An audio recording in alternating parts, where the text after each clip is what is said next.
We configured the most powerful AI models to create the personas of 5 former presidents of the U.S. and then asked them to confront the most divisive and consequential struggles facing the country today. And it begins with this question. In America today, women have been forced to carry non-viable pregnancies, denied emergency care, or investigated after miscarriages. As president, who controls a woman's body when her health or life is at risk, the individual or the state? And which suffering are you willing to accept to enforce that choice?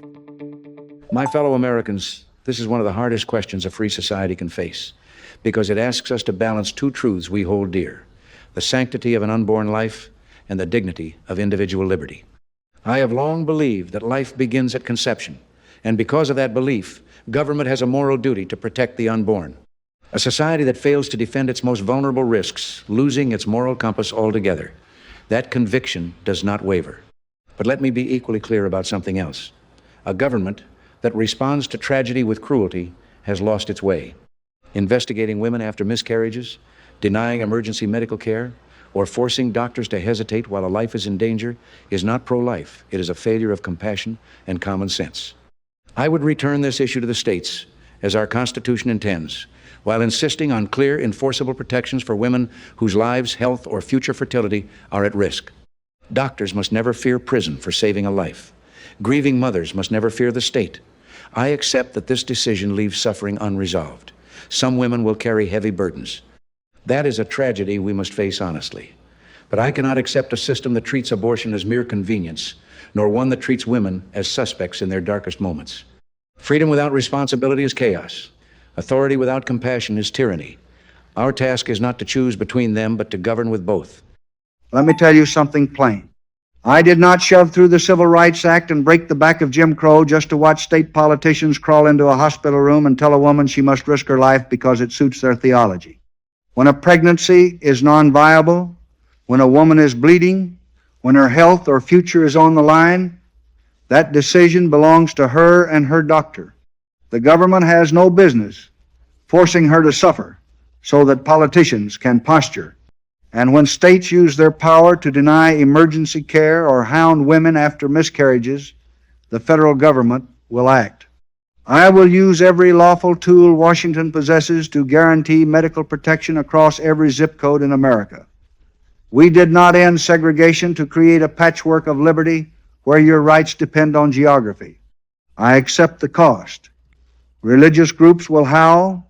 Governors will defy Washington. I'll lose votes in places that already hate me. Fine.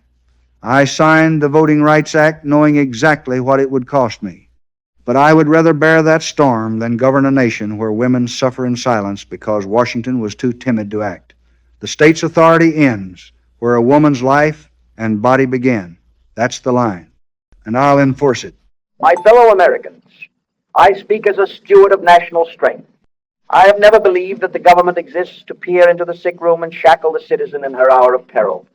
When a woman faces mortal danger, when a pregnancy cannot survive, when delay means death or permanent ruin, the state has no right to stand between her and competent medical care. Medicine is no place for legislative theatrics.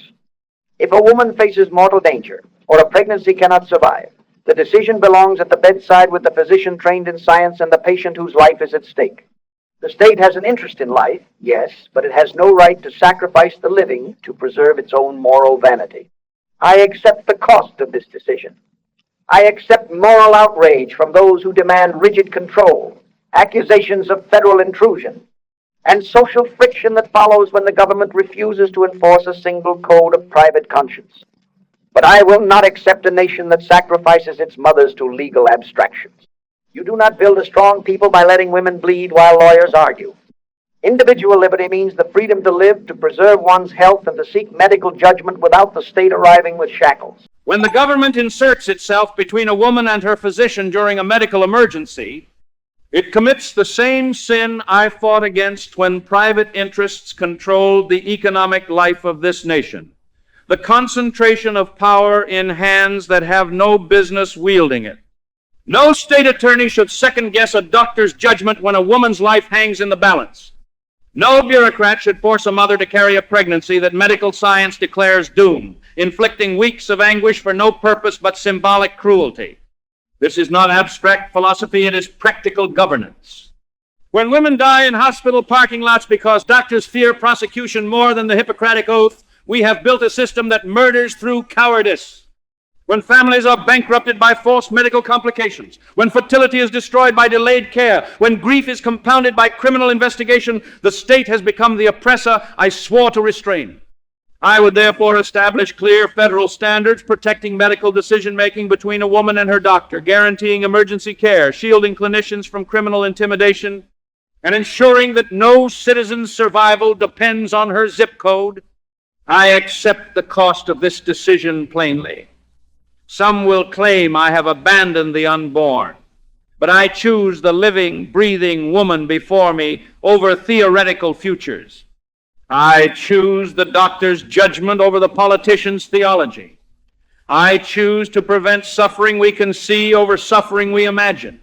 The government exists to shield its citizens from harm, not to become the instrument of it. I choose to protect the principle that no citizen's body may be claimed by authority without necessity to preserve another's life.